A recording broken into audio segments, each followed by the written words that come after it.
नमस्कार। अपना उत्तराखंड के इस वक्त के बुलेटिन के साथ हाजिर हूं मैं अनुपम। प्रदेश की हर छोटी बड़ी खबरों को लेकर सबसे पहले बात कर रहे हैं बड़ी खबर की। दिल्ली में मुख्यमंत्री पुष्कर धामी ने प्रधानमंत्री नरेंद्र मोदी से मुलाकात की है। करीब 2 घंटे पीएम आवास में दोनों के बीच में यह बातचीत हुई है।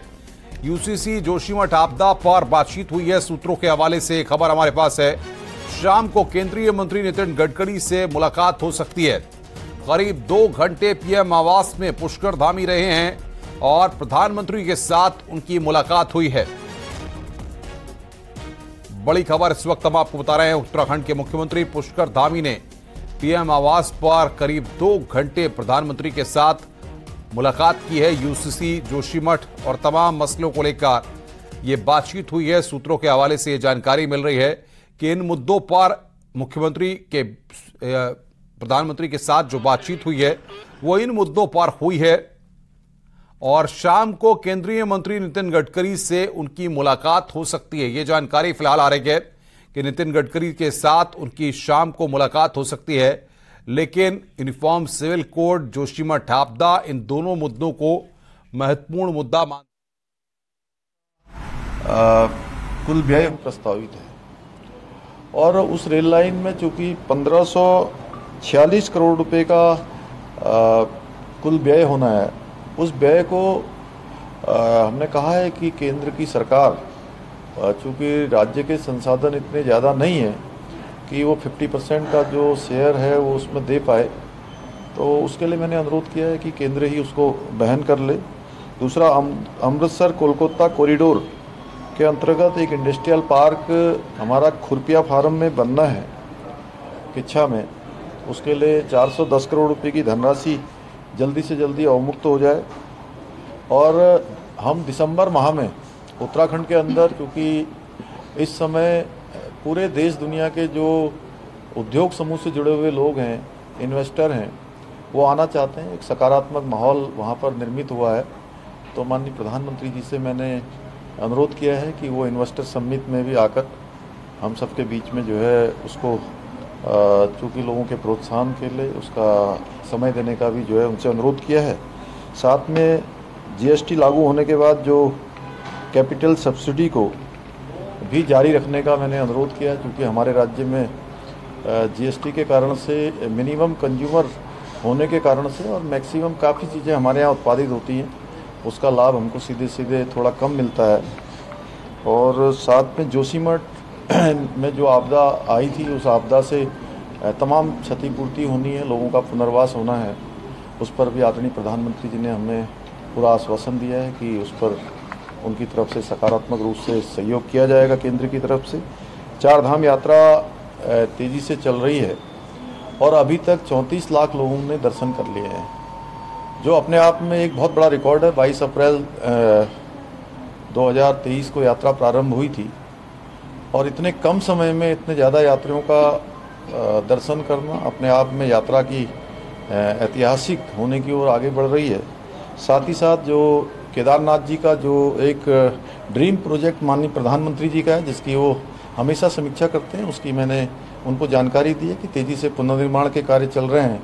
बद्रीनाथ धाम का भी जो मास्टर प्लान है उस पर भी तेज़ी से काम हो रहा है और हम लोगों ने ये लक्ष्य रखा है कि इस साल अधिकतम काम दिसंबर माह तक उसके पूरे करवा लिए जाएं। साथ ही आज से कांवड़ यात्रा भी प्रारंभ हो रही है और कांवड़ यात्रा में भी बड़ी संख्या पूरे देश भर के शिव भक्तों की आती है, जो माँ गंगा का जल लेकर अपने अपने स्थानों पर जाते हैं। तो उस यात्रा के संबंध में भी आदरणीय प्रधानमंत्री जी को अवगत कराया है। साथ में जो जीएसटी कलेक्शन है, वो जीएसटी कलेक्शन हमारे राज्य में पिछले वर्ष की तुलना में 23% अधिक बढ़ा है, जो अपने आप में एक बड़ी मैं कहूँगा कि उपलब्धि है। उस पर भी आदरणीय प्रधानमंत्री जी को अवगत कराया है। साथ में निकट भविष्य में चूँकि लंबे समय से माननीय प्रधानमंत्री जी का उत्तराखंड का प्रवास नहीं हुआ है, इसलिए मैंने आदरणीय प्रधानमंत्री जी से अनुरोध किया है कि जल्दी ही उत्तराखंड का प्रवास भी जो है हम सब के बीच में आकर करें।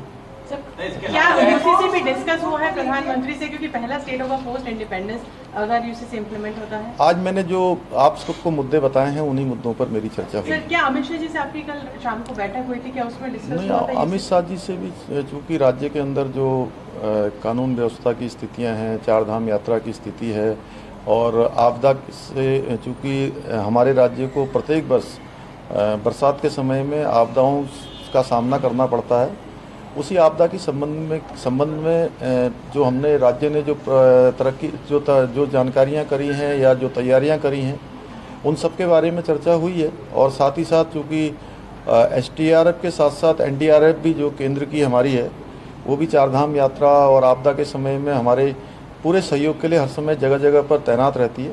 तो और पिछले वर्षों में जो आपदा आई थी उसमें केंद्र की सरकार ने आपात स्थिति में हेलीकॉप्टर, आईटीबीपी की वाहनियाँ, एनडीआरएफ की टीमें भेजी थी, उसके लिए मैंने उनका धन्यवाद भी किया। शेड्यूल में ट्राइबल्स को एग्जेम्प्ट किया गया है किसी और भी रूल्स में आने के लिए। आपको लगता है यूसीसी के अंडर के एग्जेम्प्ट किया जा सकता है? क्योंकि सुशील कुमार मोदी जी का जो वक्तव्य आया कल पैनल की मीटिंग के बाद कि एग्जेम्प्ट किया जा सकता है, आपको लगता है उत्तराखंड में इस पर विचार हो सकता है? देखिए, अभी तो चूँकि यूसीसी कमेटी का ड्राफ्ट कंप्लीट रूप से हमें नहीं मिला है और उनका ड्राफ्ट जब मिलेगा तो उस पर तभी कुछ कह पाना संभव होगा। क्या जानकारी कब तक संभव है और कब तक उत्तराखंड में लागू हो सकता है? क्योंकि अब हम बहुत देर भी नहीं करेंगे और जल्दबाजी में जो है ऐसा काम भी नहीं होगा कि जो है कि कोई ऊपर का नीचे हो जाए, इसलिए बहुत सोच समझकर उस पर काम होगा। कब तक माना जाए, कब तक कि अगले नेक्स्ट सेशन में या मिड सेशन में? आप जल्दी मानिए कि जल्दी थोड़ा इंतजार कर लीजिए। सर, आज 2 साल हो गए सीएम पद लिए, @25 उत्तराखंड विजन रखा आपने, अभी क्या महत्वपूर्ण कार्य हैं जो आप आगे भी लेके चल रहे हैं? नहीं, उत्तराखंड देश का अग्रणी राज्य बने, उत्तराखंड हर क्षेत्र में आगे बढ़े, उसके लिए मुख्य सेवक के नाते मुझे जो दायित्व मिला है मैं उस पर काम कर रहा हूं और सभी का सहयोग मिल रहा है और हर उत्तराखंड वासी राज्य को आगे बढ़ाने के लिए अपना योगदान दे रहा है। और मैं यही कहना चाहूँगा कि सबका सहयोग निरंतरता से हमें मिला है। एक एक पल और एक एक क्षण हमने प्रयास किया है कि राज्य के लिए लगाएं, राज्यवासियों के लिए लगाएं। सर, अगर ड्राफ्ट छोड़ दें, सर अगर ड्राफ्ट यूसीसी ड्राफ्ट की बात छोड़ दें तो क्या ट्राइबल्स के मामले में आपके क्या विचार हैं? ये हम जान सकते हैं कि ट्राइबल्स को एग्जेम्प्ट किया जाना चाहिए? देखिए, चूँकि क्या है कि इस पे यूसीसी कमेटी ऑलरेडी काम कर रही है और ट्राइबल्स के बीच में भी और आदिवासी क्षेत्रों में भी, बहुत सीमांत क्षेत्रों में भी उस कमेटी ने ट्राइबल्स लोगों के बीच में जाकर भी उनके समूह से भी बात की है और उनके विचार भी लिए हैं। तो उसका सबका संकलन है उसमें यूसीसी कमेटी में। यूसीसी के एक्सटेंशन में पूछना था, बीजेपी का हमेशा से फुल प्रॉमिस रहा है यूसीसी, प्रधानमंत्री भी यूसीसी के बारे में जिक्र कर चुके हैं। क्योंकि उत्तराखंड, अगर आपकी कमेटी की रिपोर्ट अब ड्राफ्ट तैयार है तो क्या आपको लगता है कि उत्तराखंड एक रोल मॉडल बन सकता है? और जिस तरह से जो आप लोग का 50% हिंदू मेजोरिटी है वहाँ पे, तो उत्तराखंड देखिए हमेशा से, चूँकि उत्तराखंड देवभूमि है और जो भी काम होता है वो मानवता के लिए होता है, सबके लिए होता है और भगवान की इच्छा से होता है। तो उत्तराखंड में ऐसा काम होगा कि आगे चलकर वो सब जगह चलेगा। सर, कैबिनेट का कुछ विस्तार वगैरह होना है? अभी उस पर कोई चर्चा नहीं है। पीएम साहब को बताया आपने यूसीसी की प्रक्रिया कंप्लीट होगी, इसके बारे में जानकारी दी आपने? पीएम साहब देखिए, चूँकि उनको सभी इसके प्रावधानों के बारे में और उनकी सोच ही है कि देश के अंदर ये लागू होना चाहिए और उन्होंने स्वयं ही अपने वक्तव्य में कहा है, इसलिए उनको अधिकांश चीज़ों की सबकी जानकारी है। सर, एक सवाल ये है कि आपने गृह मंत्री अमित शाह से कल मुलाकात की, प्रधानमंत्री से आप मिले, चर्चा ये है कि बैठक में जो है कमेटी की अध्यक्षा भी मौजूद थी? नहीं, मैं मिला था उनसे। जी, धन्यवाद। Thank you so much. तो पुष्कर धामी को आप सुन रहे थे जो कि मीडिया से मुखातिब हो रहे थे। प्रधानमंत्री के साथ मुलाकात की, गृह मंत्री के साथ कल मुलाकात हुई और आज यहां पर उन्होंने ब्रीफ किया है मीडिया को। मीडिया के साथ बातचीत की, तमाम पत्रकारों के सवालों का जवाब यहां पर पुष्कर धामी ने दिया है। सीएम पुष्कर धामी ने मीडिया से बातचीत की, बेबाकी के साथ हर सवाल का पुष्कर धामी ने जवाब दिया। उन्होंने बताया कि किस तरीके से यूसीसी की ड्राफ्ट कमेटी को लेकर के जो बातें हैं उसको उन्होंने स्थिति साफ की, चार धाम की बात की, केदार धाम में जो काम हो रहे हैं उसकी जानकारी दी और जिस तरीके से जोशीमठ की आपदा, क्योंकि वहां पर लोगों की मदद कर रही है, उसको लेकर केंद्र से सहयोग मांगा गया है। तो यूसीसी जल्द लागू करेंगे, ये बात मुख्यमंत्री ने कही है। दिल्ली में प्रेस कॉन्फ्रेंस करके प्रेस से बातचीत में यहां पर पुष्कर धामी का बड़ा बयान सामने आया है।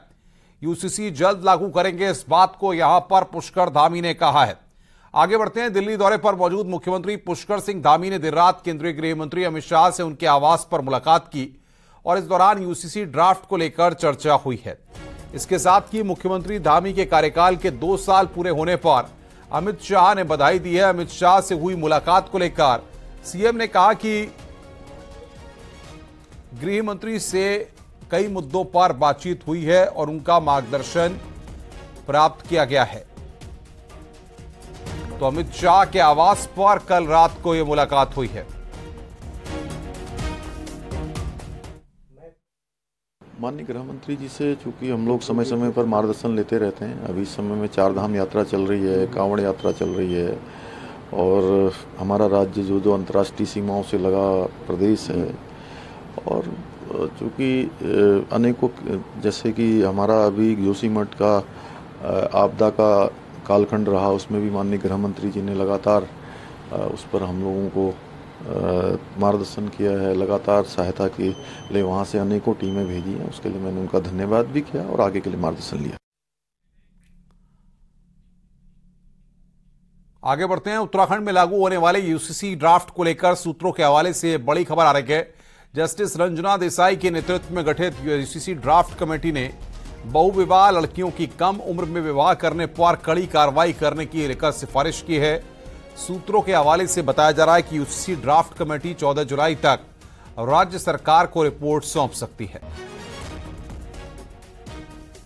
तो कम उम्र में शादी के मसले पर कड़ा कानून हो, यह बात सूत्रों के हवाले से निकलकर सामने आ रही है। यूसीसी ड्राफ्ट को लेकर यह बड़ी खबर। सुशील पांडे दिल्ली से इस वक्त हमारे संवाददाता हमारे साथ फोन लाइन पर जुड़ रहे हैं, जिन्होंने इस खबर को ब्रेक किया है। सुशील, क्या अपडेट मिल पा रहा है यूसीसी के ड्राफ्ट को लेकर? देखिए अनुपम, ये कयास लगाए जा रहे हैं कि जल्द ही सरकार को जो यूसीसी का ड्राफ्ट था वो मिल जाएगा और इसके बाद जो अलग अलग ऑप्शन है उन पर विचार किया जा रहा है। ये भी एक ऑप्शन है कि सरकार इस बिल को इस ड्राफ्ट को जो लॉ डिपार्टमेंट है उसको भेज दे परीक्षण के लिए। साथ ही साथ ये भी कयास लगाए जा रहे हैं कि सरकार इसी जुलाई में एक विशेष सेशन भी विधानसभा का बुला सकती है और इस सेशन में इस पर यूनिफॉर्म सिविल कोड के ड्राफ्ट पर चर्चा हो सकती है।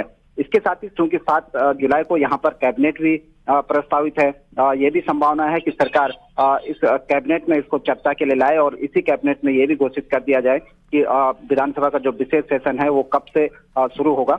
इसी सेशन में इस बिल को लाया जा सकता है। जी। और सुनील अप्रभात हमारे संवाददाता इस पूरी खबर पर हमें अपडेट दे रहे थे, जो कि बता रहे थे विस्तार से कि क्या हो रहा है और किस तरीके से ड्राफ्ट को तैयार किया गया है।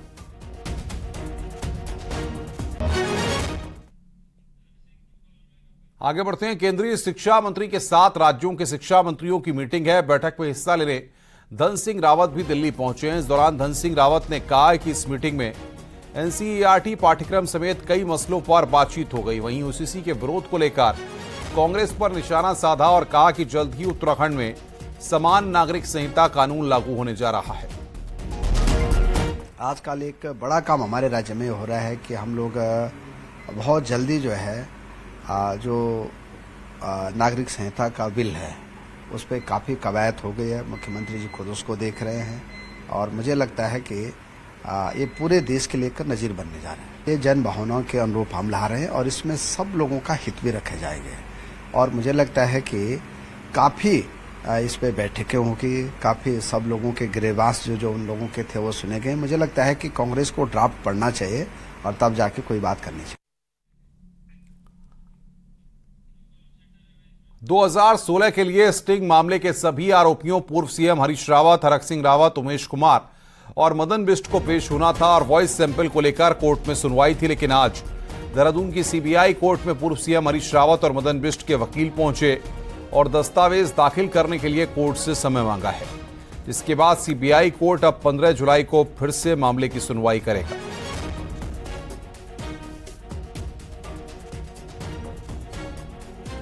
उत्तराखंड के 2016 बहुचर्चित स्टिंग ऑपरेशन मामले में आज सीबीआई कोर्ट में सुनवाई होनी थी। मामला सभी आरोपियों के वॉइस सैंपल को लेकर था। क्योंकि बीते महीने यानी कि जून महीने में जांच कर रही सीबीआई ने कोर्ट्स में एक वाद दाखिल किया था और उसमें यह कहा गया था कि जो सभी आरोपी यानी कि इस पूरे मामले में जो 4 आरोपी पूर्व मुख्यमंत्री हरीश रावत, उमेश जय कुमार, हरक सिंह रावत और मदन बिष्ट, इन सभी जो 4 आरोपी हैं इनका वही सैंपल लेना है, जिसको लेकर आज पूरे मामले की सुनवाई होनी थी। लेकिन इस सुनवाई में आज सभी जो आरोपी हैं उनके जो अधिवक्ता हैं वो कोर्टे पहुंचे और उन्होंने कुछ डॉक्यूमेंट्स को रखने की कुछ समय मांगा, यानी कि एक और समय उन्होंने मांगा, जिसके बाद सीबीआई कोर्ट ने 15 जुलाई का पूरे मामले की सुनवाई की डेट तय की है। यानी कि अब एक बार फिर 15 जुलाई को पूरे मामले में एक बार फिर सुनवाई होगी। कैमरा पर्सन संदीप के साथ में सत्येंद्र वर्तवा, न्यूज 18 देहरादून। रुक रहे हैं यहां पर एक ब्रेक के लिए। ब्रेक के बाद खबरों का सिलसिला लगातार जारी है।